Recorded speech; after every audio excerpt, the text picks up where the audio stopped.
Welcome back, ladies and gentlemen, and both Pakistan and India have successfully completed a 3-0 whitewash in the T20I series versus Bangladesh and New Zealand respectively. Pakistan beat Bangladesh by 5 wickets in a thriller. They won on the final delivery of the game, whereas India completely obliterated New Zealand by 73 runs. And I'll be covering both of those games, in addition to a brief preview of the 2-match test series, which are to be played between both sets of nations on this volume of CRIQAZI Diaries. Have a look at that, miles up, oh, it's nearly taken someone out the stands. That was a flat 6 right under the stand there, the George Giffen stand, up into the members, and it went like a rocket. Well, we get to 24. I'll talk about the Pakistan versus Bangladesh game first. Bangladesh won the toss for the 3rd time on the bounce, and they opted to bat once again. I must say that they've proven to be quite rigid with their tactics, and in my opinion, they should have changed their approach and invited Pakistan to bat first in this game. Finally, Shahnawaz Dhani, the man with the $1 million smile, was handed his international debut, and even though he went for 4 on his very first delivery in international cricket, he struck 3 deliveries later with a scintillating Yorker to remove in-form Najmul Hussain Shunto. In addition to his maiden international wicket, Dhani went for 24 runs in his 3 overs, and I reckon that this is the start of a very long and successful international career of a guy who literally played his very first T20 game in February earlier this year in the PSL. As has been the case in this series, Bangladesh's batting was once again very substandard, as they only managed to score 124 runs for the loss of 7 wickets in their 20 overs, largely thanks to top scorer Mohammad Naeem, who contributed with 47 of 50 deliveries, Shamim Hussain, who made 22 of 23 deliveries, and Afif Hussain's 20 of 21 deliveries, who has been Bangladesh's most consistent batsman in this 3-match T20I series. Usman Qadir and Iftikhar Ahmed also finally got a game in this dead rubber, the former picking up 2 wickets in his 4 overs but also going for 35 runs, while the latter, even though he didn't manage to get a wicket, was phenomenal with his lines and control, and his economy rate really stood out as he gave away only 13 runs in his 4 overs. Iftikhar's versatility can make him a natural successor of sorts to Mohammad Hafiz, and I do believe that Pakistan should persist with him, given that Iftikhar is in the form of his life and undoubtedly at the peak of his career. Haris Rauf also registered figures of 1 for 32 in his 4 overs, but the pick of Pakistan's bowlers was young gun Mohammad Wasim Jr., who only gave away 15 runs in his 4 overs and also picked up 2 wickets. Wasim Jr. has had a series to remember, featuring in all 3 games and recording aggregate figures of 5 wickets for 48 runs in 11 overs across the series. Given his hitting prowess with the bat as well, I am super excited with respect to the prospect of this young cricketer turning into an absolute superstar. And I feel like he should be given as much game time as possible in the build-up to next year's T20 World Cup in Australia, as he could prove to be quite handy. Pakistan will probably require the services of a 4th seamer, and I think already in his young career, Wasim Jr. is head and shoulders above a Fahim Ashraf. With the bat, Pakistan were far too circumspect in this game. They took far too long to chase down 125, and it nearly cost them the game. Skipper Babar Azam failed for a 3rd game in a row in this series, scoring 19 of 25 deliveries and falling to a long hop. His tally in this 3-match T20I series is just 27 runs at an average of 9, which is in stark contrast to his 303 runs in 6 games at the T20 World Cup, which was the highest tally for any batsman at that tournament. I wouldn't be too worried about Babar's form though, as this is the first time in nearly 2 years that he has failed in a T20 international series. The last such instance that I can recall is that home series that Pakistan played versus Sri Lanka, Sri Lanka's C team, and they lost that series 3-0. After that, I cannot remember a single series in which Babar Azam failed with the bat. Plus, I feel like Babar Azam is growing from strength to strength as a captain, and in my opinion, he's getting better with each game. Barring that semi-final versus Australia, he was phenomenal throughout the T20 World Cup as well as captain and as a batsman. And in the second T20 international in this series, I just love the way Babar used his spinners. I don't think I've ever seen Babar Azam given over to a spinner after the 15th over in a T20 game, and Mohammad Nawaz bowled the 18th over in the previous game. And that's the sort of courage you would like to see from your captain, especially on pitches like these. Mohammad Rizwan contributed once again. He scored 40 of 43 deliveries. Surprise, surprise. And he did go on to bag the Man of the Series award, which in my opinion should have gone to Mohammad Wasim Jr. given how impactful he's been in each of the 3 games in this series. He's literally taken 5 wickets in 3 games across 11 overs at an economy rate of just over 4 runs an over. And if not Wasim, I feel that Mohammad Nawaz should have gotten that Man of the Series award, given how consistent he's been with the ball across 3 games and has also played some match-winning knocks with the bat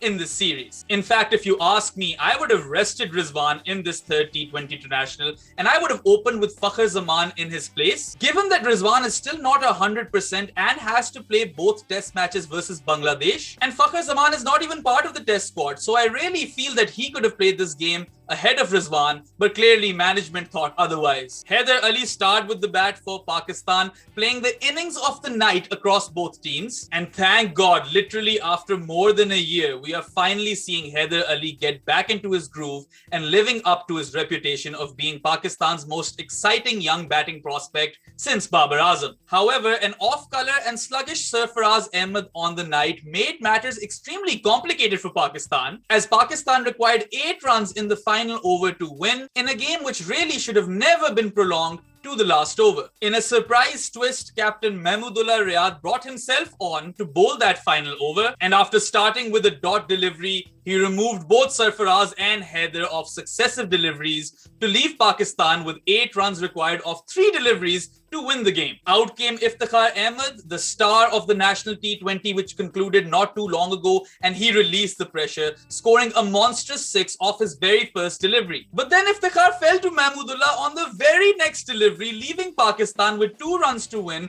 on the last ball of the game with Mohammad Nawaz on strike. Of course, more drama was to ensue as Mahmudullah balled that last delivery and Mohammad Nawaz pulled out of it at the very last moment, the ball hitting the stumps, and luckily for Pakistan, the umpire declared that to be a dead ball. Right after that, it seemed like Mahmudullah was about to man-cut Khushdil Shah at the other end, but that didn't turn out to be the case, and at this point, the nerves were very much prominent on either side. Mohammad Nawaz, who finished off the first T20 international in style, did very much the same in this game, scoring a 4 off the final delivery and taking Pakistan home, securing a 3-0 whitewash for the visiting team. And I must say that Bangladesh's bowlers did an extremely good job in an attempt to restrict Pakistan and defend their low total. Mehdi Hassan Miraz being consistent as ever, only giving away 19 runs in his 4 overs, and left arm off spinner Nasoom Ahmed, who I am actually a big fan of, only gave away 20 runs in his 4 overs, but both of these spinners didn't manage to get a wicket. I'd say the pick of Bangladesh's bowlers though was Aminul Islam, the right arm off spinner, who managed figures of 1 for 26 in his 4 overs. But at the end of it all, I'd really have to say that it was Mahmudullah Riyad's lone 3-wicket over which stood out as it nearly won Bangladesh the game. Now, even though the final game went right down to the wire, I would say that Pakistan more or less dominated Bangladesh in this T20I series, becoming the first side to beat Bangladesh in a T20 international series at their home turf in 3 years. And Pakistan have now won 17 T20 internationals in 2021, which is the most by any team in a calendar year, leveling their own record of 17 wins in 2017. And this team can be extremely proud of themselves because in the last 10 completed T20 internationals, they've managed to win 9. And the best part is that this team does not rely on individual brilliance. If you look at Pakistan's 9 victories in this 10-game period, a different player won the Man of the Match award in each of those 9 games. The only regulars who do not feature in this list of 9 players are Captain Babar Azam, Vice Captain Shadab Khan, Imad Wasim, Mohammad Nawaz and Mohammad Wasim Jr., all of whom have been absolutely brilliant and very, very consistent in this period. So I'd say the future is looking extremely bright for Pakistan cricket in the shortest format. The 2-match test series to be played between Pakistan and Bangladesh starts on Friday, and this is a very crucial series for Pakistan, given that they drew their first test series of this cycle of the World Test Championship 1-1 versus West Indies earlier this year. So they must win this series 2-0 in order to solidify their chances of making that World Test Championship final 2 years from now. They are, of course, set to play another away series versus Sri Lanka in this cycle and then have home series versus New Zealand, England and Australia. So really, there is no room for complacency at all. Bangladesh's test squad already looks better than their T20 international team, with experienced wicketkeeper batsman Mushfiqur Rahim returning to the team and Mominul Haq, the test captain, also coming into the fray, while Shakib Al Hasan's participation is subject to fitness. Bangladesh will, however, still be without the services of premier batsman Tamim Iqbal, and surprisingly, they haven't selected Mustafizur Rahman, who is their standout pace bowler for this test series. In comparison, Pakistan have a solid test squad, far greater in quality than Bangladesh's squad, and some notable changes for Pakistan are the inclusion of Imamul Haq in place of slip cordon specialist Imran Butt, and Zahid Mahmood has replaced out-of-form Yasir Shah and will serve as Pakistan's main leg spinner in this test series. Now, while Imamul Haq has been having a stellar season in this Quaid-e-Azam trophy back home, I feel like Pakistan should open with Abid and Azhar Ali in order to accommodate Saud Shakil in the middle order. Of course, Saud has waited a long time for his opportunity in Test cricket, and I must say he thoroughly deserves it. The 26-year-old left-hander does possess a solid technique, and he looked oh so impressive versus England in the ODI series not too long ago in the summer. Add to that a batting average of 49.95 in 48 first-class games, and you're looking at a serious cricketer. Also, if you consider that Saud Shakil also bowls part-time left-arm off-spin, you would think that surely it is time for this star of the future to finally win his test cap for Pakistan. This is also an opportunity of a lifetime for Zahid Mahmood, who, if he does well, could potentially replace Yasir Shah in Pakistan's test squad for good. But I do have my doubts over Zahid, as he does have a knack of going for quite a few runs and is fairly inconsistent at times. That said, regardless of who starts for Pakistan, they are firm favourites to win this test series, and anything other than a 2-0 scoreline would in fact be considered an underachievement. On to the dead rubber played between India and New Zealand. India actually managed to win their third toss in a row, so Rohit Sharma is definitely proving to be lucky in that regard. And this time, India actually chose to bat first, which goes on to show that India are looking to challenge themselves in every kind of situation. Star batsman KL Rahul was rested for this game, and Ishan Kishan opened the innings with captain Rohit Sharma. And Rohit Sharma continued to lead from the front, delivering for the third game in a row, top scoring for India with a belligerent 56 runs off 31 deliveries. Now, I don't think I've ever seen a better puller of the ball than Rohit Sharma. Maybe Ricky Ponting comes close, and he has literally pulled New Zealand out of the contest in this series. Rohit Sharma ended up scoring 159 runs across 3 games with 2 scores of 50 plus at a whopping average of 53 and an outrageous strike rate of 154.36. He deservedly bagged the Man of the Series award, and given the fact that Rohit Sharma has been so successful captaining Mumbai Indians, he's won like 5 IPLs, I am sure that he's going to achieve a lot of success for the Indian national team as captain as well. As has been the trend in this series, India went absolutely berserk in the power play, scoring 69 runs for no loss after 6 overs. Mitchell Santner then pulled the game back somewhat as he removed Ishan Kishan for 29 runs off 21 deliveries, Surya Kumar Yadav for a duck, and also Rishabh Pant for only 4 runs. Santner was the pick of New Zealand's bowlers as he recorded figures of 3 for 27 in his 4 overs, but apart from that, it was all India in this game. Shreyas and Venkatesh Iyer then steadied the ship for India, Shreyas Iyer scoring 25 of 20 deliveries and Venkatesh Iyer scoring 20 of 15 deliveries. But the damage really was done at the death, courtesy of an 11-ball 18 by Harshal Patel and an unbeaten 21 of 8 deliveries by Deepak Chahar, which propelled India's score to 184 runs for the loss of 7 wickets after their 20 overs. Now, New Zealand responded strongly at the start. They did score 21 runs off the first 2 overs without losing a wicket, but then Akshar Patel ran riot in the power play. He picked up 3 wickets within the power play and ended up with outstanding figures of 3 for 9 in his 3 overs,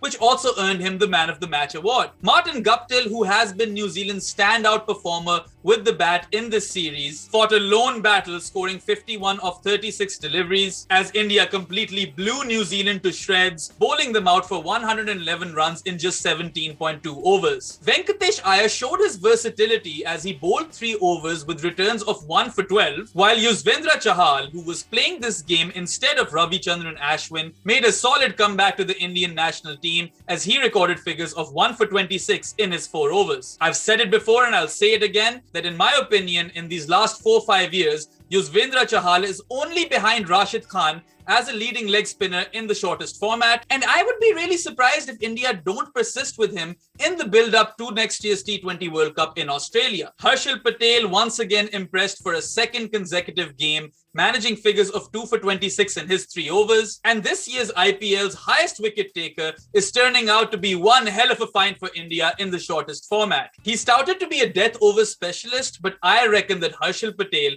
in his debut international series has done amazingly well across all phases of the game and with the bat as well in this game. So I'm really keen to see how Harshal's career progresses and I'll be keeping a close eye on him. Overall, India's 3-0 sweep of New Zealand at home marks a perfect start to Rahul Dravid's tenure as head coach and Rohit Sharma's full-time T20 international captaincy regime. That said, I'd say the biggest takeaway for India in this series is that a lot of youngsters were given an opportunity in the international arena, all of whom made key contributions throughout the series and made healthy starts to their respective international careers. As for the India versus New Zealand 2-match test series which starts on Thursday, I don't believe that any analysis is really required as India are nearly impossible to beat at home in red ball cricket. If my memory serves me correct, their last defeat in a test series at home came all the way back in 2012 versus a great English team. And regardless of who starts for them,